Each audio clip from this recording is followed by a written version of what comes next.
Kitabu cha Danieli sura ya 3 mstari wa 21, pia Timotheo wa kwanza sura ya 2 na ule mstari wa 9 nisome. Anasema kwamba vivyo hivyo wanawake na wajipambe kwa mavazi ya kujisitiri pamoja na adabu nzuri na moyo wa kiasi, si kwa kusuka nywele wala kwa dhahabu na lulu wala kwa nguo za samani. Nguo za kujisitiri mwili, si kwa mwanamke tu, hata kwa mwanaume. Mavazi yanayokupasa wewe ni mavazi ya kukusitiri mwili wako. Mavazi ambayo yanaufunika mwili wako, hayachori viungo vya mwili wako, hayachori matako, hayawezi kuchora vimatiti. Ni mavazi ambayo yanatakiwa. Hayachori sehemu zako za siri. Lakini siku hizi ndio mavazi ambayo yanachochewa, yanakuwa promoted hata makanisani. Na wachungaji wakiona hivi, wanaogopa kukemea.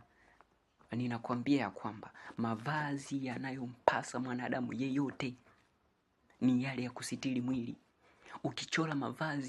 Ukivaa mavazi ambayo yanauchora mwili wako, yanaubana mwili wako, ni aibu kwako, unajiaibisha mwenyewe. Mwanamke ukiwa unavaa suruali inakuchora mwili wako, unajiaibisha mwenyewe. Ni mavazi ambayo yanachochewa, yanakuwa promoted hata sehemu zozote utakako kwenda, lakini ni chukizo mbele za Mungu. Jambo lolote ambalo linapendwa sana na wanadamu wengi, kafikiria, huenda ni chukizo mbele za Mungu. Kuvaa mawigi, kusuka manywele bandia. Watu wengi wanapenda sana hii mitindo, lakini fuatilia chanzo cha yale ni nini? Utakuta ni kuzimu halisi. Sio vitu vinavyopendezwa na Mungu vile. Unaondoa utukufu wa Mungu kwenye mwili wako. Lakini kwa kuwa unafuata dunia inavyokwenda, usijue kwamba wanafanya machukizo mbele za Mungu, na unaingia kwenye mkondo ule ule, unaingia kwenye shimo lile lile ambalo wenzako waliotangulia wameingia. Na wewe utapotea kama wao walivyopotea, na wala hautapona kabisa. Nakwambia, Mungu anahitaji heshima. Jambo lolote ambalo linachochewa, linapendwa sana na wanadamu wengi, kafikiria mara mbili. Siku hizi watu wengi wanapenda mahubiri yale ya kufarijiwa, lakini wana madhambi. Kasome kitabu cha Ezekieli. Nabii Ezekieli sura ile ya 14. Anasema ya kwamba yeyote ambaye atatanguliza kinyago mbele yake, lakini akaenda aombe rehema au baraka kwa mtumishi wa Mungu, anasema Bwana atasimama yeye mwenyewe, atamjibu yule mtu sawa na alivyo yeye yule mwanadamu. Wewe unapenda kuombewa ama kubarikiwa huku ukiwa umejaza madhambi moyoni mwako. Unafikiri utapokea baraka, lakini kumbe Mungu atakupa laana kwa sababu ya yale mavinyago uliyotanguliza mbele yako. Kwa hiyo jambo lolote ambalo wanadamu wanalikimbilia kama kinilao sana, watu wengi wanapenda kukimbilia kwa manabii na mitume wa siku hizi. Wakifika kule wanabarikiwa, wasijua ya kwamba wanapokea laana wao pamoja na wale walioweka mikono juu ya wale wanaowabariki watu waovu. Mungu hahitaji mtu muovu kubarikiwa. Anahitaji mwanadamu ambaye ni mwovu kwa tabia zake, aachane na uovu wake, agaidi, ndipo aweze kupokea kile ambacho anakihitaji. Baraka ya kweli ya kimungu ni inatokana na kuziacha tabia zako mbaya na ovu wako uliokuwa unautenda. Huwezi ukapokea baraka kama unaendelea na tabia zako chafu. Huwezi ukapokea baraka ya kimungu kama unaendelea na wizi, kama unaendelea na ukahaba, unaendelea na uzinzi, unavaa kimalaya, unavaa vinguo vya ajabu ambavyo havina heshima, na unaendelea kanisani unakwenda unatoa matoleo. Usitarajie baraka ya namna hiyo. Mungu anahitaji utii kuliko hata sadaka unayoitoa.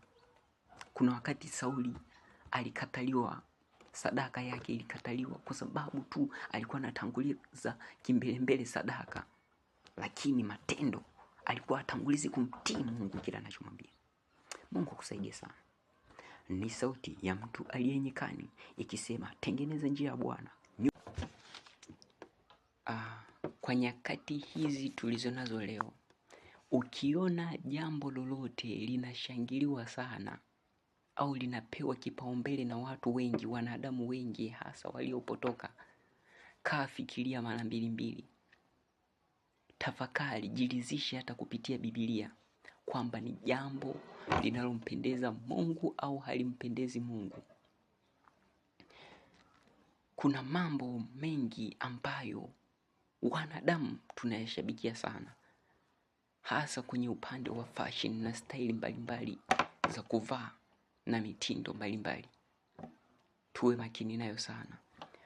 Ujiridhishe katika Biblia kwamba je, inampendeza Mungu hiyo style au hiyo fashion au hicho kitu ambacho unakiona kinashangiliwa, au ni chukizo kwa Mungu. Ukisoma kwenye kitabu hiki cha Luka sura ya 16 na mstari wa 15, anasema kwamba akawaambia, ninyi ndinyi mnaojidai haki mbele ya wanadamu, lakini Mungu awajua mioyo yenu, kwa kuwa lililotukuka kwa mwanadamu kwa Mungu huwa chukizo. Kitabu cha Luka 16 na ule mstari wa 15. Kwa hiyo jambo lolote ukiona linasifiwa, linashangiliwa sana kwenye dunia ya sasa hivi, kaa fikiria kwa makini kwamba lina nini nyuma yake. Huenda ni chukizo mbele za Mungu, ndio maana linapewa kipaumbele. Huenda hata viongozi walio mbele kuiongoza nchi au serikali au chama fulani au dini fulani ama kanisa fulani, ukiona jambo linapewa sana kipaumbele, na wewe jiridhishe. Wanasema kwamba ukisikia usikubali, usiishie kusikia, changanya na za kwako kwanza. Jambo hilo likoje? Kuvaa visuruali, unaona hata watu wenye heshima zao, wenye tai zao wanavaa visuruali.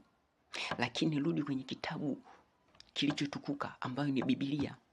Biblia ndio ukamilifu wa mambo yote, imebeba usahihi wa kila kitu na kila hatua ambayo mwanadamu ilitakiwa pite katika hiyo.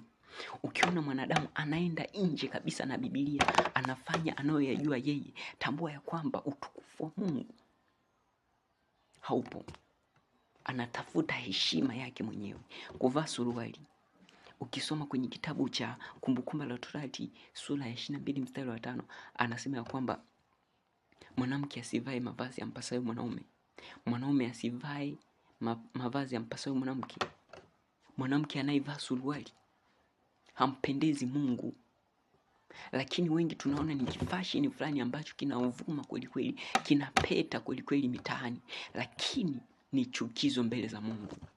Kinatukuzwa na wanadamu wengi, hata walio na heshima. Siku hizi hadi wachungaji, mama wachungaji wanajivalia visuruali, lakini wanaona ni style fulani ambayo inapeta kweli kweli, inatembea mitaani. Wanasema yes, hii ndio fashion inayotakiwa, lakini ni chukizo mbele za Mungu. Kunyoa denge, kasome kitabu cha Mambo ya Lawi sura ya 19 mstari wa 27. Anasema kwamba msinyoe denge wala kuchonga pembe za ndevu zenu.